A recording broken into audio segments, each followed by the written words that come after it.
guys, this is Bianca. Thank you so much for joining me on my channel today. And today I am going to tell you about how I got my skin. This is, first of all, I am makeup free. Today, this video is gonna be sans makeup because I am feeling my natural glow right now. Like, I have figured out my skin routine, and particularly during the summer, and right now my skin is flourishing right now. And I think it is because of some of the combination of things I'm doing as well, and I will definitely tell you some of those tips. I'm also going to do a separate video on my AM routine as well as my nighttime routine, so I'm going to keep that separate. If you're interested in finding out some tips and tricks on how to deal with dry skin, particularly eczema prone skin, stay tuned because this video is for you. If you haven't had a chance to look at my channel or to subscribe to my channel, make sure to take some time out during this video to click the link or click the button, the subscribe button down below. Okay, let's get into it. Yeah, so let me just give you a quick, I don't know, recap or like kind of update on my skin or my history of my skin. So really, okay, so right now I have nothing on, like no makeup, no concealer, no nothing. Clearly I don't even have eyebrows on. So I really wanted you to see what my skin looks like, and it's looking really good right now. So a little bit of history on how my skin has been going. So the last 6 months I've really kind of just honed in on like how to moisturize my skin and make it really like pop. I wanted it to also not look too greasy and oily.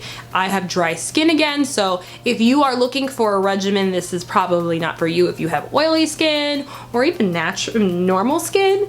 But this is more probably, I mean, there's some of the tips, most of the tips here are good for even sensitive skin, so you can look into that as well. I currently like to keep my regimen fairly, or my routine, very low maintenance. I try to put very little chemicals on my skin because essentially too many things tend to make me break out. Since I was 16, I've had eczema that looks like, I used to call them like cigarette burns, because it literally looked like someone put out cigarettes on my face, and so I used to call it my cigarette burns because that's what it looked like. The number one thing I do is I go on a skin detox. If I feel like my skin is starting to break out, get itchy, burny, maybe the eczema is coming up, I know it's because I've done way too much recently. I've put on much makeup too often. I've slept on with my makeup on. I've not moisturized enough.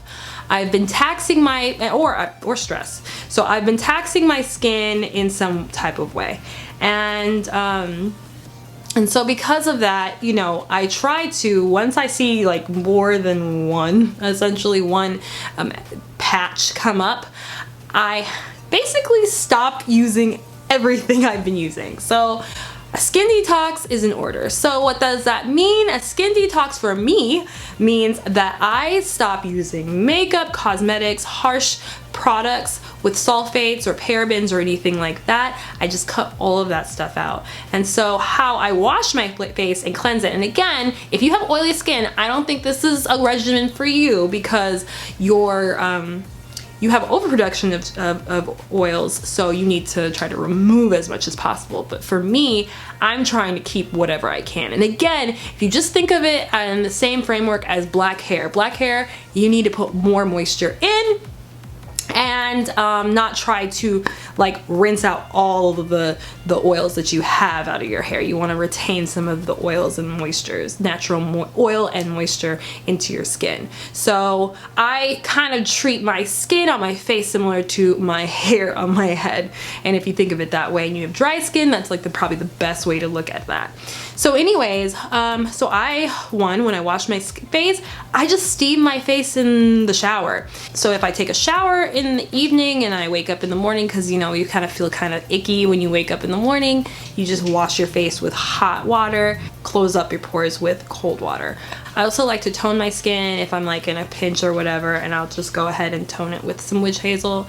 And then I'll put my moisturizer, a basic moisturizer, and I'll show you what that is in a second.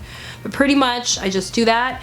And another thing I do during a skin tox is I will only use if I have to use makeup. Say that I have to use makeup, I just will refuse to use soap. So when I'm cleansing my face, so what that would mean is I actually just use Pond's cream on my face to kind of remove my makeup, and then I will just move on with that.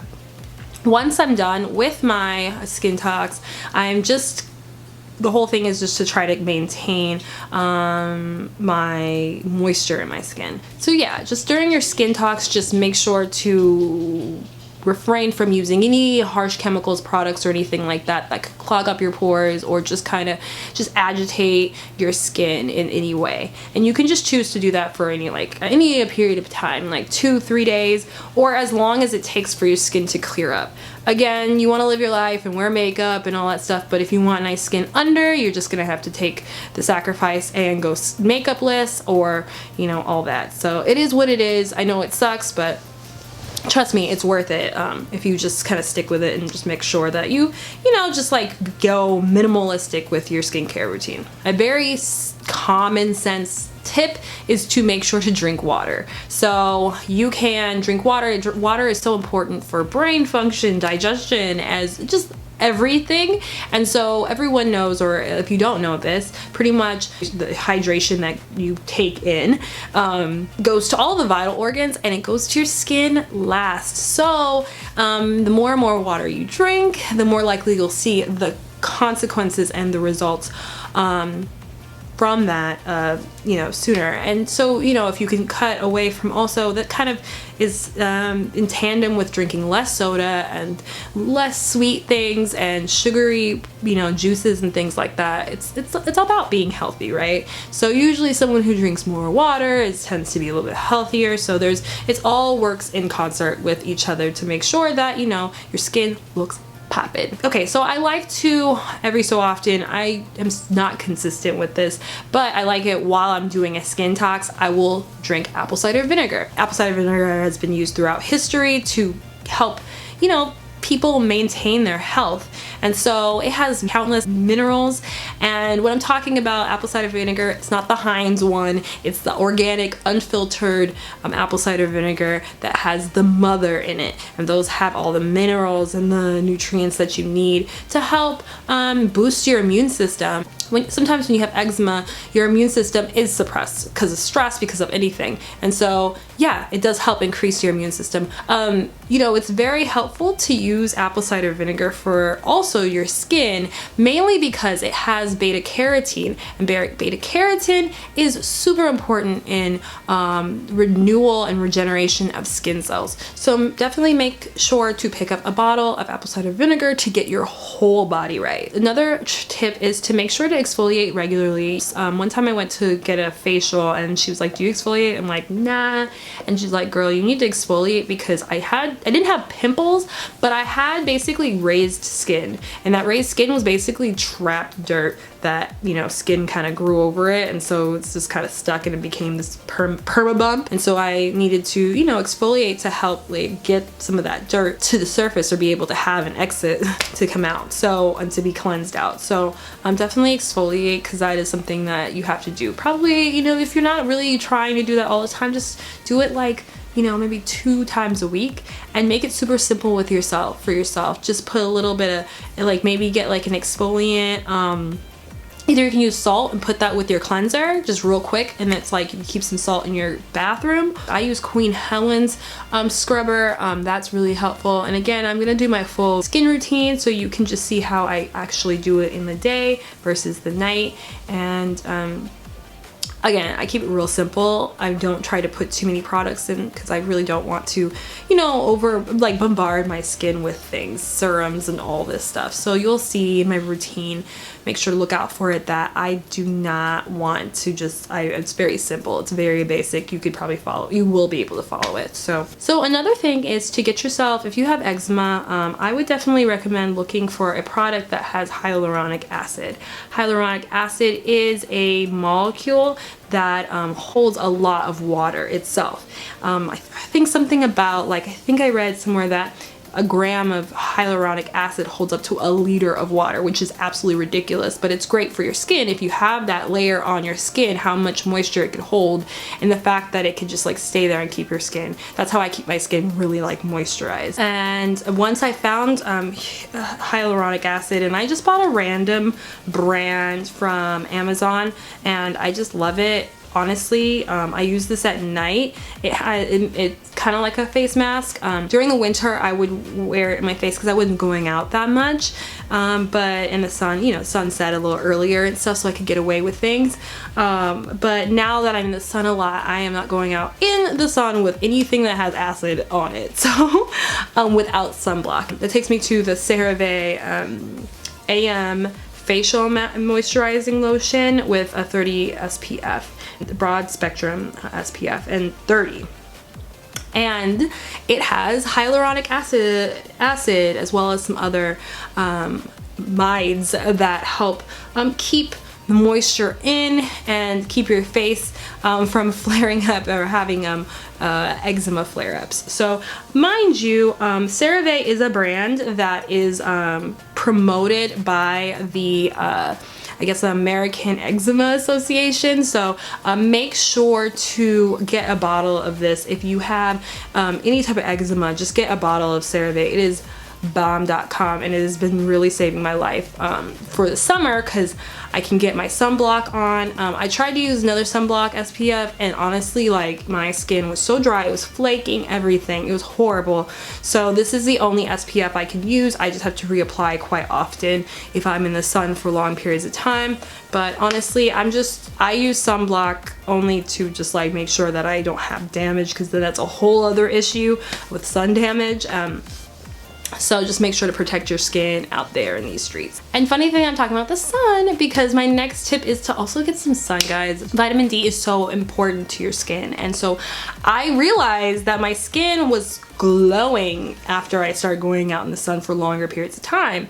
And I wondered why, and I did some research, and some studies have shown that for eczema and dry skin, they're trying to look at phototherapy as a way to treat some of these eczema cases. So it is still developing, but I do believe, some experience is, get some vitamin D, girl, go out in the sun, enjoy the summer. So yeah, so that's just something I would definitely look into. It's just, I mean, obviously you're gonna go in the sun, but just know that maybe some sun will actually, it is nice to know that the sun won't just ruin your skin, but will help with your eczema. Next is to also minimize stress. And I know that's just impossible to do, but drink some tea, go on a walk, woosah, do some yoga. If you want your skin to look poppin', like, minimize the stress. And honestly, my skin was a mess right before I got out of the semester, because I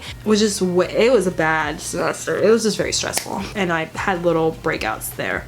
So yeah, try to minimize the amount of stress. I didn't balance my time of like things I like to do and things I had to do very well. And so just try to, you know, plan ahead, plan some time apart from whatever is causing stress. So, you know, take a pole class, do something fun for yourself to help you de-stress and give yourself maybe some purpose outside of your responsibilities.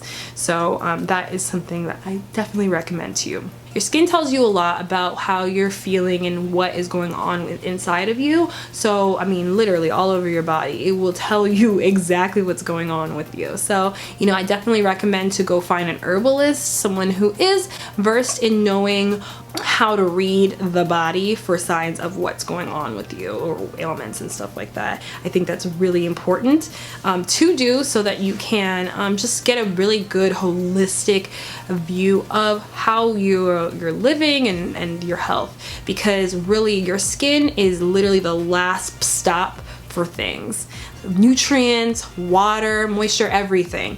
And so if it's at your skin, it means that there's something seriously wrong all up in here. So just make sure to you know, listen to your body, listen to your skin when it says something like, oh, you know, I have eczema or something, a flare up, like something's wrong. Okay, listen, assess, think about what is going on in your life that could possibly be bringing this on, because these things just don't happen for no good reason. So yeah. So I hope you liked this video. Make sure to look out for my video on basically my morning routine and what I do. Again, it's super simple. It's probably gonna be a 3-minute video because it's just so stupid easy. And yeah, make sure to like, comment, subscribe. Tell me if you have any, I don't know, remedies or anything, like more natural remedies on how to fight dry skin, down below in the comment section. And I'll talk to you really soon. Have a great day. Bye.